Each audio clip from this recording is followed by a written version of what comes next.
expõe para nós que sobre as saídas e retornos de jogadores latino-americanos para a Europa, o outro fenômeno que a gente observa é o nascimento do jogador de futebol na própria Europa, né? Não o nascimento biológico, né? Mas é o nascimento para o nascimento profissional do futebol, né? Na Europa, ou seja, saídas não registradas, né, pela CBF, né? Então, quando a gente vê uma alta taxa de retorno diminuindo a distância entre a taxa de saída, na verdade, a gente também tem um grande número de saídas sem o registro da CBF. E, nesse sentido, eu pergunto para os dois professores, em relação a esse nascimento de profissionais de futebol na Europa, e esse retorno que a gente percebe, ele se deve, por exemplo, levando em consideração a colocação do professor Orzolo, ele se deve, por exemplo, à falta dessa identidade apolínea, por exemplo, mesmo indo antes da fase profissional. Esse jogador brasileiro, por exemplo, pode apresentar uma baixa expectativa do ponto de vista apolíneo, por isso essa taxa de retorno alta? Acho que é uma boa questão. Nós trabalhamos um artigo que saiu nos Horizontes Antropológicos de um atleta que foi revelado nos campos do aperto do Flamengo. Com 16 anos, ele foi levado à Holanda com mais 3 meninos, pelo seu treinador, consciente dos pais, e lá ficou, estudou. É interessante um pouco isso. Esse menino, quando chega lá com 15, 16 anos, ele teve que aprender a língua, tinha professores particulares, estudava até 16 horas e o treino se iniciava a partir das 17. Isso mostra... Então, claro que nós temos muitos jogadores que saem sem o controle oficial da CBF, e isso cada vez tende a aumentar mais. Recentemente, no CAP, a escola que a gente faz prática de ensino, um rapaz que é filho de classe média alta, a família, ele é um grande potencial, está indo para um time italiano e a família está se mudando para a Itália, para empresário, para investir nessa carreira. Isso realmente acontece. Agora, tentando dialogar um pouco com o que o Hugo fala, por exemplo, dados. Eu lembro que o Arley fez um levantamento, o Arley Damo fez um levantamento muito interessante, que se você observar que a maioria dos jogadores que estavam no principal mercado de futebol internacional na Europa não eram de atacantes, eram de defensores no meio campo. Então, esse é um dado interessante, do estudo do Arley, que talvez a imagem, o brasileiro que está vinculado ao drible, que está vinculado à ideia dos atacantes, etc., não se reflete no mercado do futebol, no caso do Rio brasileiro. E hoje em dia observa-se que muito mais os africanos estão tomando a posição de atacantes em clubes europeus. Então isso é um dado que tem que ser pensado sobre até que ponto, né, essa identidade do futebol nacional, ela para o mercado, uma identidade para o mercado, ela está vinculada a isso que nós fazemos de narrativa do jogo, do Beautiful Game, etc. Ou isso é uma pequena parte, talvez, e talvez o Brasil tenha eficácia de importar jogadores. Por quê? Primeiro, vamos pensar, o produto brasileiro produz muito e é barato. E nós temos uma rede de agenciamento para isso. Uma rede de agenciamento oficial e não oficial. E eu acho que a tua pergunta nesse sentido esclarece um pouco que nós não temos os dados e o controle desses jogadores que vão para o exterior aos 16 anos, aos 15 anos, aos 17 anos, aos 14 anos. Eu acho que isso mostra como o mercado é aquecido, né? Só para vocês terem ideia, todo empresário hoje em dia, ninguém vai ver jogador. Os grandes agenciadores recebem centenas de vídeos, alguns colocados inclusive no YouTube, para ser negociados. E eu lembro que quando eu estava fazendo trabalho de campo, um jogador que estava sendo negociado, o jogador mais experiente disse para o rapaz que tinha 18, 19 anos: meu filho, com esse vídeo que você passa 45 minutos, você nunca vai ser selecionado. O vídeo tem que ser editado como está você pegando no bola. E alguns vídeos são até interessantes de goleiro, né? Que às vezes aparece assim, mal feito, voltando assim atrás, e o outro tem que chutar, né? Então, essas histórias estão presentes, né?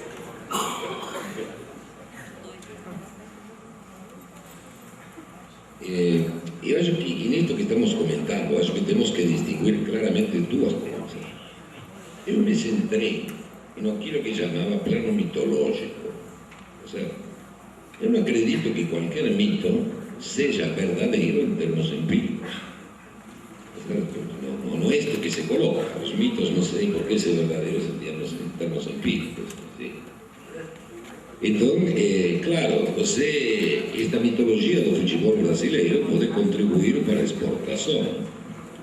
Isto não significa que, uma vez o produto exportado, se use segundo a mitologia, ele se vai usar segundo as condições do jogo lá.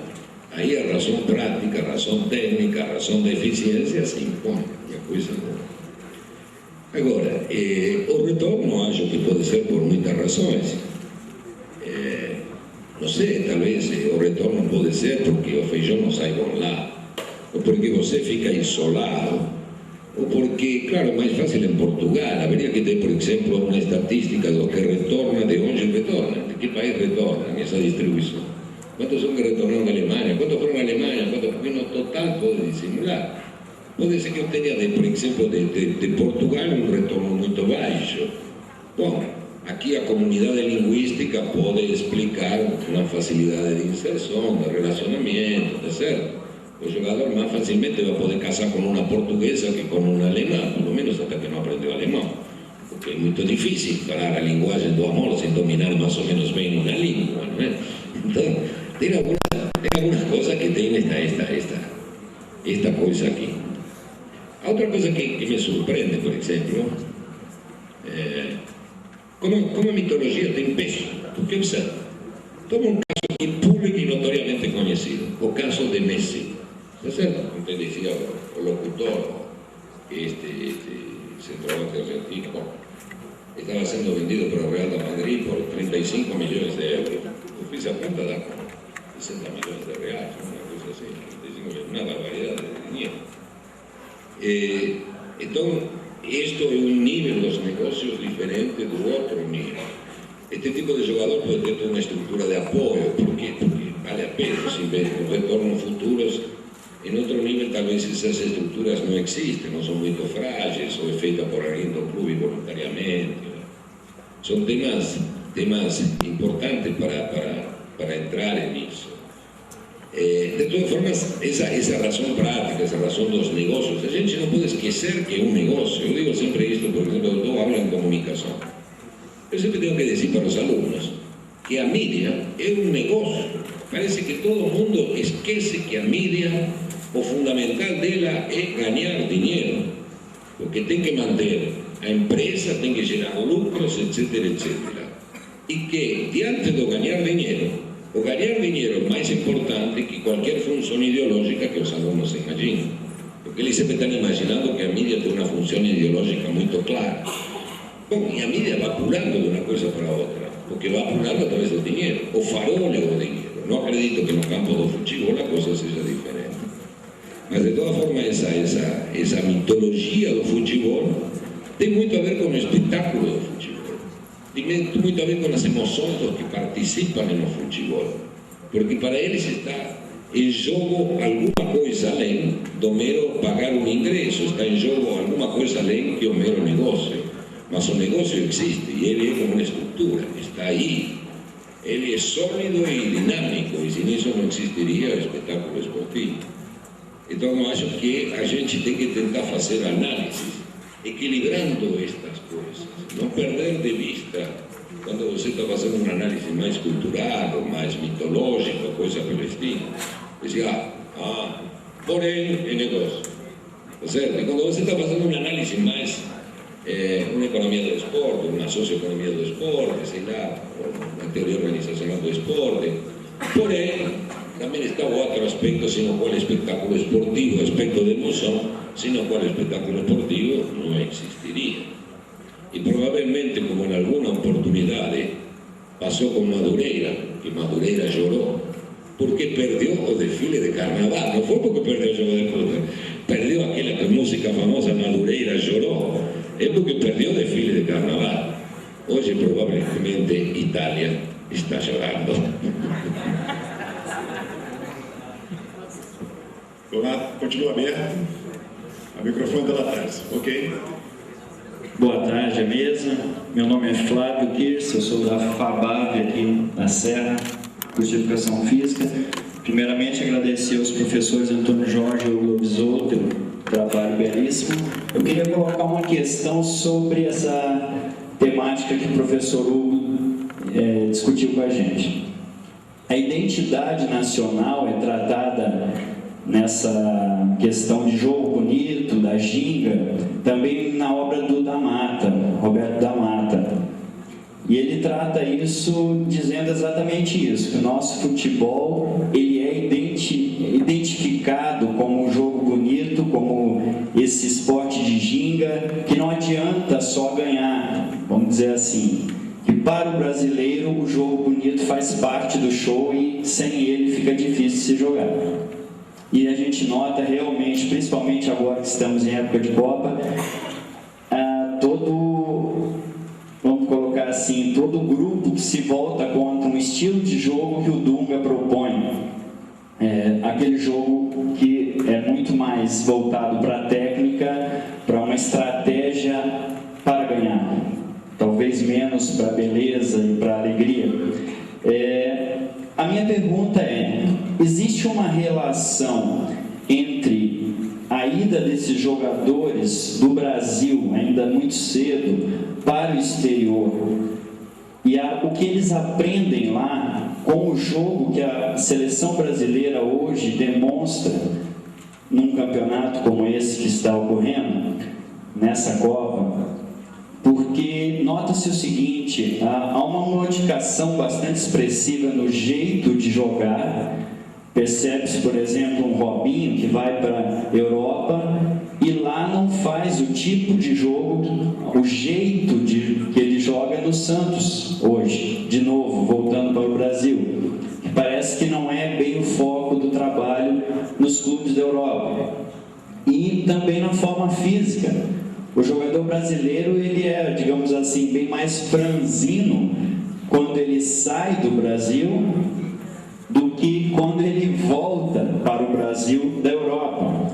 O trabalho que se faz no sentido de ampliar aí a sua resistência e a sua força física parece bastante grande. Então a pergunta é, com essa exportação de atletas, de jogadores de futebol para a Europa, será que nós estamos levando o nosso jeito de jogar para os europeus? Ou será que os europeus estão moldando o jeito de jogar do brasileiro, no caso hoje representando um pouco aí a forma como a seleção tem se expressado aí em alguns jogos? Obrigado.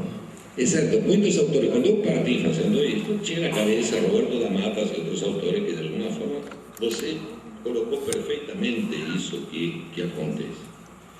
Bom, em relação à sua pergunta, vai mais de aqui para lá ou na realidade vem mais de lá para aqui, uma coisa parecida? É uma clássica pergunta que se fazia nós, antropólogos difusionistas.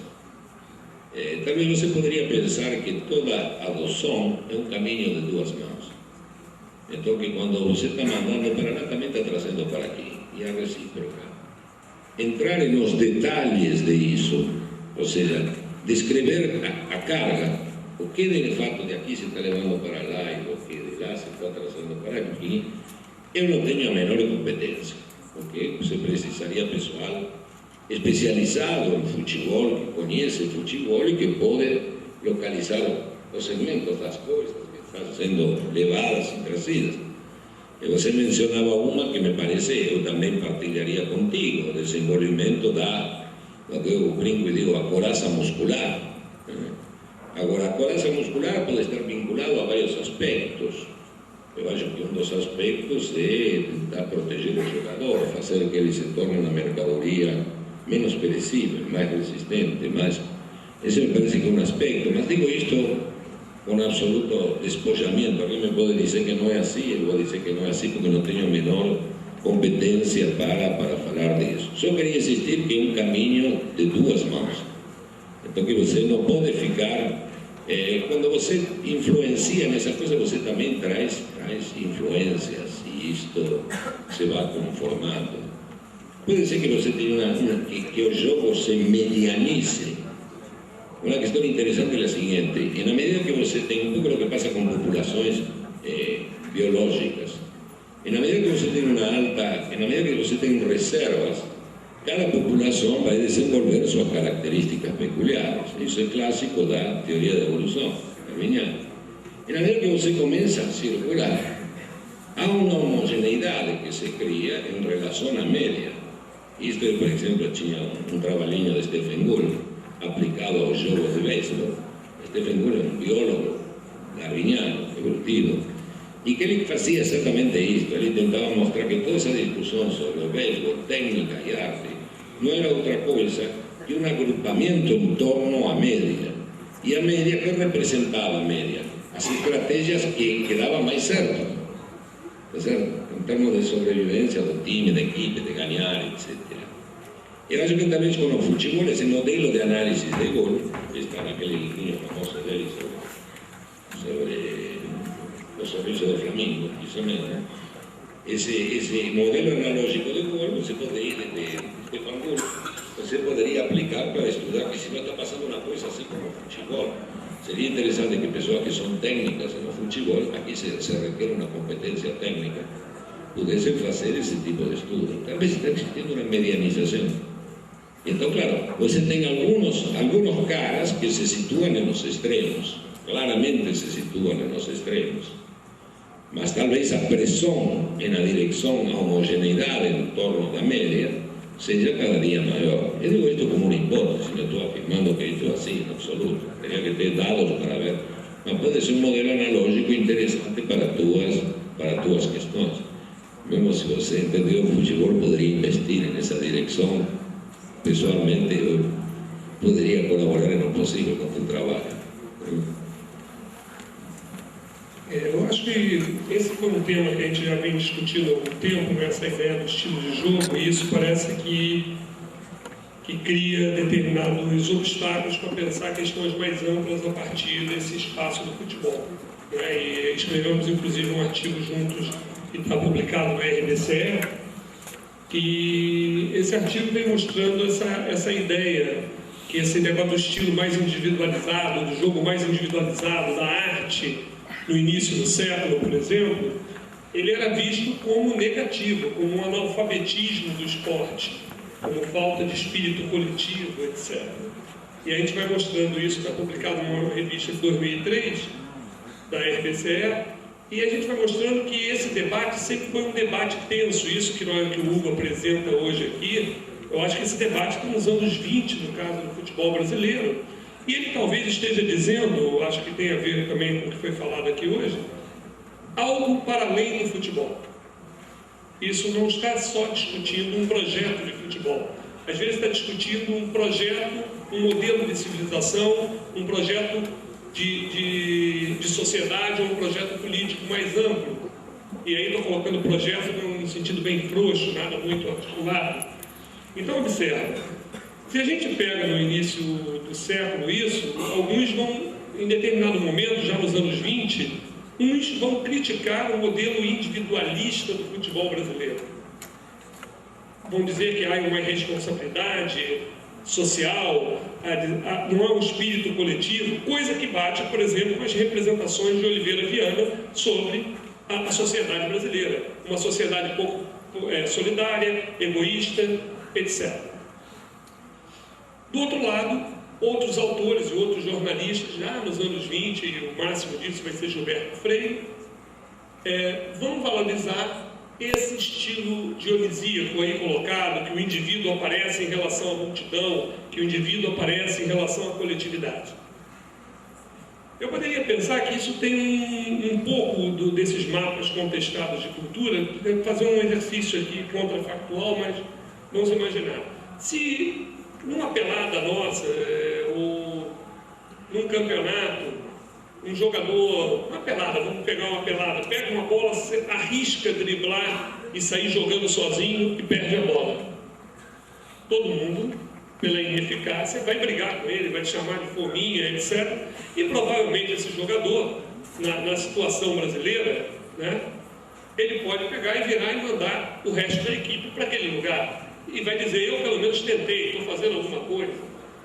Vocês não fazem nada, e você aí está reclamando. Ou seja, imagina numa sociedade, vamos pegar aqui olhando por volta, uma sociedade alemã se o cara faz isso.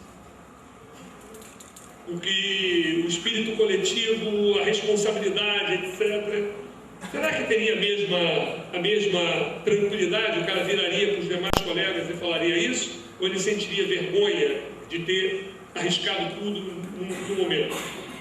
Então, acho que talvez isso diga, né, esse debate diga um pouco essa tensão entre os modelos de uma sociedade que há mais constrangimentos para agir coletivamente e uma sociedade que talvez tenha menos constrangimentos, de modo que o cara tenha menos, às vezes, responsabilidade. Embora esse modelo, e nesse artigo acho que a gente termina dizendo isso, que esse modelo que combina individualidades com parte coletiva, parece que deu certo no futebol. Mas parece que em termos sociais não é tão eficaz como nós gostaríamos para a sociedade brasileira. Parece que a sociedade, falávamos isso pela manhã, a sociedade americana e a sociedade canadense, ainda que tenha um espírito de competitividade, há um alto grau de solidariedade e de trabalho comunitário nessas sociedades. Eu lembro que estava no Canadá, teve um terremoto na América Central, no dia seguinte parecia uma guerra, todo mundo recolhendo alimentos, casacos, etc. Um espírito de solidariedade que às vezes a gente não vê dentro do próprio país. Então, talvez isso esteja falando mais coisas, né, do que apenas para além do futebol. Agora, nós temos que separar um pouco da mitologia e entender que ela vai se reelaborando em função dessa identidade aí, da ginga, da malandragem, etc. Talvez se a equipe do Dunga agora começar a crescer e fazer um futebol bonito, todo mundo vai esquecer um pouco isso. O livro que está aí, fazendo uma propaganda do livro que nós lançamos no ano passado com o Marcos Santoro, o livro a gente mostra aqui na Copa de 70, por exemplo, os jornais, a mídia, fala do processo de treinamento visto, fala da disciplina, da saúde dos jogadores, foi uma seleção preparada psicologicamente, foi preparada para jogar em altitude, cientificamente elaborado, etc, etc. O que diz a memória hoje sobre os jogadores de 70? O treinamento é esquecido. O papel do treinamento, o papel da organização é totalmente esquecido em favor desse discurso que nós somos o gênio, que aquela foi a melhor seleção, etc, etc. Claro que tinham bons jogadores, claro que tinham excelentes jogadores, tinham jogadores que estariam jogando em qualquer seleção do mundo, mas outras seleções também tinham grandes jogadores. Mas nós tivemos um treinamento bem organizado, uma periodização, um processo de adaptação à altitude, todo ele muito bem pensado. Então, um pouco, eu acho que essa é a tensão que nós temos entre a sociedade, entre a originalidade de podermos fazer do nosso próprio jeito a civilização brasileira e a tensão que somos, na verdade, um país pós-colonial, de falarmos assim, não incorporamos a modernidade europeia. E também não se sabe muito claramente se a modernidade europeia, então, não é uma representação dos que aqui estão olhando, como o Hugo disse, a nossa representação sobre o povo argentino. É o como escolhemos os outros. Especificamente sobre o que você diz, eu ia citar também o mesmo texto que o Hugo diz, do Stephen Jay Gould. Na verdade, eu acho que há uma tendência à padronização do jogo, há uma tendência E essa história dos estilos, elas são muito complicadas. Se você toma a história do futebol, os modelos táticos sempre foram socializados. O esporte é um fenômeno universal, do qual os modelos táticos são socializados. E se essa corporalidade se dá no futebol, por que não se daria em outras modalidades esportivas no Brasil? Tem muita diferença de uma equipe de vôlei do Brasil de outras equipes de vôlei? Talvez tenha, quando, a partir daquele espetáculo, os narradores esportivos acionam imagens essencializadas e mitológicas daquela prática. Eu lembro sempre de um exemplo que o Guga, quando começou a fazer sucesso, o Galvão Bueno, com a voz muito mais solta naquela época, fala que o Guga foi malandro porque dava um drop shot.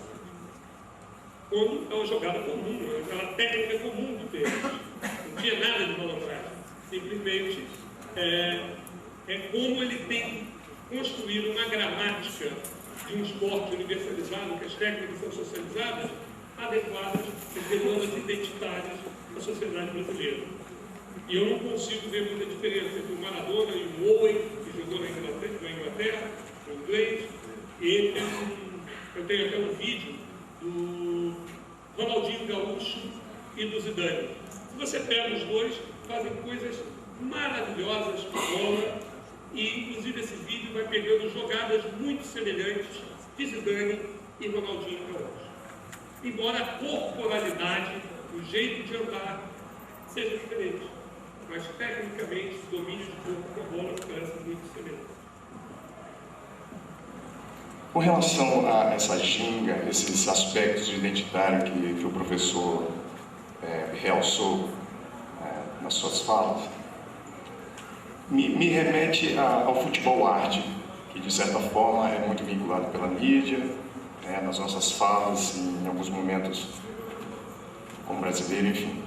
Eu gostaria de saber a sua posição em relação a, trazendo um pouco mais para efetivamente uma intervenção pedagógica, trazendo um pouco mais essas questões como professor de educação física, em que medida, a partir desses aspectos, aconteceria e como a arte da mediação proposta pelo professor. Assim como o professor perguntou anteriormente, voltando um pouco mais para a questão pedagógica, trazendo para o ambiente escolar, muito me preocupa ou muito me incomoda as questões das regras do futebol em relação ao comportamento ou reflexo da mídia, do comportamento dos jogadores de futebol profissional, seja nos Jogos Nacionais ou de Copa do Mundo, com relação à formação de caráter dos alunos.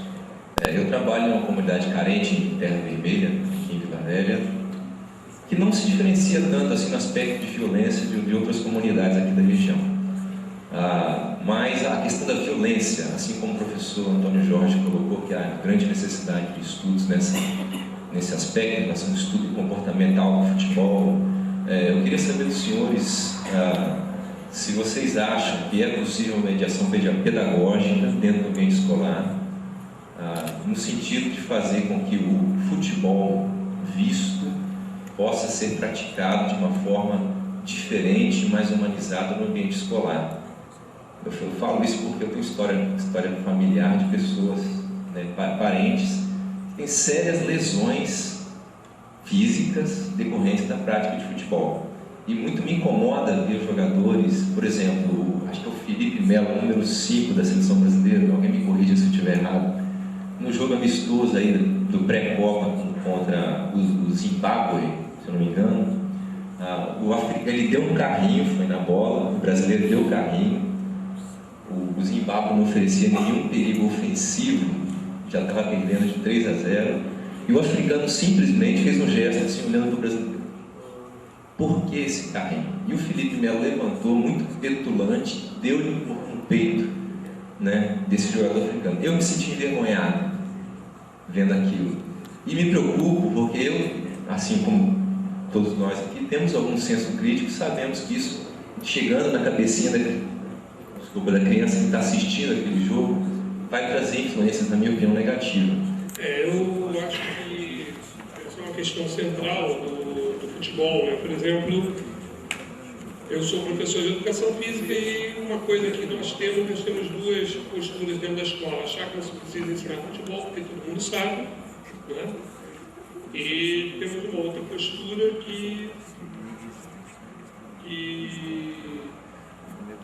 acredita que pode simplesmente rolar a bola porque ali não tem muita coisa a acrescentar, eles estão vendo. Eu acho que ontem a palestra do professor Ricardo e do professor Gaia mostra que, de repente, o esporte pode ser aprendido de outras formas. O esporte, esse conteúdo tem que ser socializado, esse conhecimento tem que ser socializado. Então, pegando aí o exemplo que você coloca, eu acho que o professor de educação física tem que estar conectado, tem que, primeiro, trabalhar no futebol com um conhecimento que deve ser tratado nas suas diferentes dimensões. Ele não vai ter outra disciplina, ele vai tratar esse conhecimento. Então, uma das dimensões é das regras. Né? Como é que eu posso pensar a questão das regras? Geralmente eu sei que uma turma de 8ª série, quando se organiza uma Olimpíada, são os professores que montam o regulamento, as regras. Eu acho que esse é um conhecimento a ser mediado pelo professor para construir uma outra leitura disso. Ou os fatos do cotidiano, como um carrinho, ou uma violência. Eu acho que são elementos que o futebol pode ser assistido, analisado e comentado. Hoje em dia temos recursos tecnológicos para isso. Então, eu não teria essa ideia que modificar as regras mudaria alguma coisa. Não sei, eu acho que as regras têm que ser adequadas aos grupos que vão atuar. Então, claro, geralmente nós adaptamos as regras mais às condições motoras e táticas dos alunos, espaciais, etc. Só que isso, os alunos deveriam ser ativos nesse processo. Uma pedagogia mais ativa nisso. Eu acho que a pergunta vai na mesma direção do outro colega, senão me fale um pouco a memória, né? Mas como misturar esse apolíneo e esse dionisíaco na aula? Eu não vou falar da aula, vou falar do próprio campo do futebol profissional. O trabalho de campo feito pelo Arley, essa mitologia toda que nós estamos falando de estilo de jogo, etc. Quando você vai para os atletas e pergunta e tenta extrair dele significados disso, esse estilo do brasileiro, do cotidiano dele, eles se recusam um pouco a falar disso, isso não está no horizonte das preocupações dele. E não sabem, ou não sabem como falar, mas sabem, fora dali, fora desse espaço, eu lembro com jogadores em Portugal, quando entram essas representações mais essencializadas dessa identidade, eles comentam. Mas no cotidiano de um treinamento, e nós fomos formados em educação física, sabemos. Não tem muita diferença. Né? Eu acho que essa ideia da estética ou da habilidade, ela tem sido valorizada por todos os esportes. Então há muitos exercícios para fazer isso, do ponto de vista pedagógico. Um vídeo da FIFA, há mais de 20 anos, editava um modelo pedagógico de ensino do futebol que deixava os alunos um bom percentual, as crianças um bom percentual de tempo fazendo exercícios com a bola individualmente, de controle, de condução individualmente, ou tentando brincar de driblar um colega, etc. Estava no manualzinho da FIFA. Ou seja, então, claro que essa ideia da conciliação entre uma habilidade individual e um jogo, um modelo tático que exige uma articulação coletiva, parece que está presente no jogo. E para os nativos, eu diria que para os nativos, para os jogadores, para os atletas, essa não é uma questão central, pelos estudos que eu tenho consultado, certo, lido. Como palavras finais, eu queria agradecer, né? Eu acho que lembrar que e às vezes nós estamos falando muito menos do futebol e estamos falando de outras coisas que perpassam a história do futebol brasileiro. Então, minhas palavras finais são essas. Às vezes nós não estamos falando de futebol, nós estamos falando de modelos de sociedade, de modelos de civilização, de perspectivas culturais em relação aos outros. Agradeço ao professor Antônio Jorge pela participação. em nome da organização do evento, eu repasso o certificado de participação. Professor Hugo Lobisomem. Muito obrigado, Antônio. Bom, acho que em relação à primeira questão, já certo que é uma questão interessante, eu invertiria um pouco mais a coisa, diria que escola é o quê? Usa com aquilo lá. Depois diria, bom, se as crianças têm para jogar futebol, o que eu tenho que fazer com o futebol, tanto no plano cognitivo como prático, para que ele corresponda à escola que eu quero? Acho que muitas vezes nós tentamos encontrar a solução sem pensar a escola em sua totalidade. E aí então a coisa vai ser difícil de ser respondida. E isso implica, quando se insiste com o projeto político PPPP, aquele famoso projeto político pedagógico, bom, se supõe que esse projeto define a escola que o grupo quer. Isto por vezes não ocorre de forma insuficiente. Por vezes a participação da própria educação física não é incisiva nesse projeto, ela deveria ser mais incisiva. Eu acho que então você pode colocar dentro disso, já entrando na particularidade, eu brincaria, diria que se o futebol brasileiro tem dribla e ginga, é importante então que os jogadores de futebol dancem, certo? E se é possível que dancem com a jogadora de futebol, porque tenho que também pensar no famoso fator de coeducação e esse tipo de coisas. Então temos que começar a dar respostas diferentes. Mas essas respostas sempre têm que ser contextuais. Eu não acredito muito nos pedagogos que dão respostas gerais, fora do contexto. O que funciona aqui não funciona lá. Então tem que haver uma capacidade de elaboração e de crítica local e de responsabilidade local para criar essas novas formas para a escola que queremos. De modo geral, eu acho que também você teria que tentar, assim que já que você tem um sistema obrigatório que o aluno tem que fazer tantas disciplinas, ele poderia fazer vários esportes ao longo de sua vida. Promover a pluralidade esportiva. Já se você tem que fazer 4 esportes e não um, já o problema digamos assim, do dano provocado pelo futebol se reduziria muito, porque você vai dividir por 4, já tem 25% de preocupação e não 100%. Mas é certo isto, há um aspecto aí que pessoalmente me preocupa. Tem um neurofisiólogo indiano que trabalha nos Estados Unidos, que eu tento sempre me lembrar do sobrenome dele, mas não consigo. Então eu chamo ele carinhosamente de Rama. Depois continuando um monte de consoantes, mas até Rama dá para ler perfeitamente.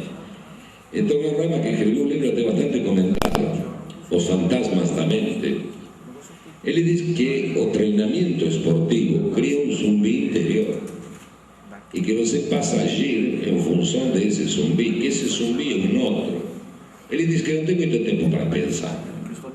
Então que há o treinamento, digamos, que cria automatismos das respostas. O carrinho é um automatismo.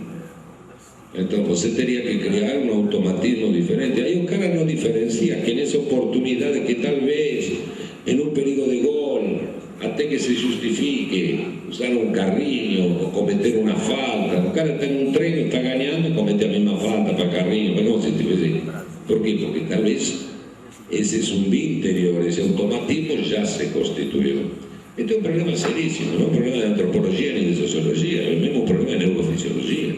Isto é assim ou não é assim? Me preocupa muito pessoalmente, porque, bom, isso teria que lidar com a estrutura de treinamento, não é? E claro, as crianças vêm na televisão e repetem, claro. Todo mundo se repete carrinho, faz carrinho, todo mundo faz uma falta, porque vê na televisão, claro, se ele faz, porque não pode fazer. E isso se treina, mesmo quando não está na escolinha, tá certo? O Valdano disse, Valdano foi um jogador de futebol argentino, um jogador intelectual, porque publicou já vários livros. Então tem uma definição do futebol argentino que diz que o futebol é uma criança, uma parede e uma bola.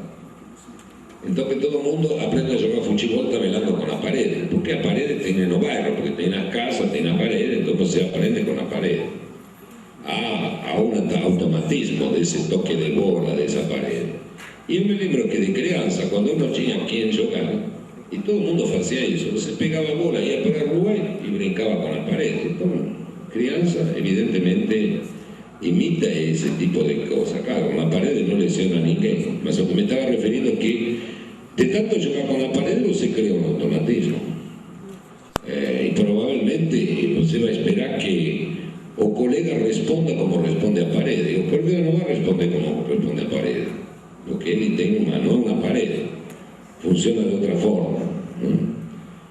Então, eu diria que este negócio de pensar na escola que queremos, pensar a educação física dentro da escola. O senhor Walter tem um monte de coisas escritas, o professor Walter tem um monte de coisas escritas sobre isso. Pensar este problema de como podemos multiplicar a inserção das práticas corporais e do conhecimento das práticas corporais em todos os níveis.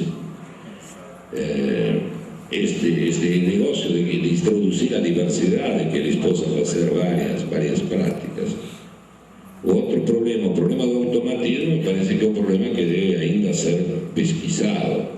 Nós provavelmente aquilo que somos das ciências humanas e sociais, como Alexandre, Walter e outros, temos criticado esse automatismo, esse treinamento, esse esforço de treinamento, isso que leva à constituição desse subinterior, como dice Rama. Mas todo mundo continua formando esse subinterior. Então parece que a crítica ela bate contra uma espécie de necessidade prática de formar essa estrutura de resposta quase que automática a cada situação ou a cada estímulo do desenvolvimento de um jogo, de um esporte. Eu acho que vocês que estão na escola têm que pensar muito sobre isso e que tem provavelmente muito mais elementos que eu. Agradeço a todos a participação, especialmente a Antônio pela condução célere. Obrigado a todos, boa tarde. Em nome da organização, eu quero agradecer a participação do professor Golovizolo, repassar o certificado e o cerimonial, que é entregar uma lembrança aos dois. Aline, por favor, a chefe do cerimonial. Palmas para ela, gente.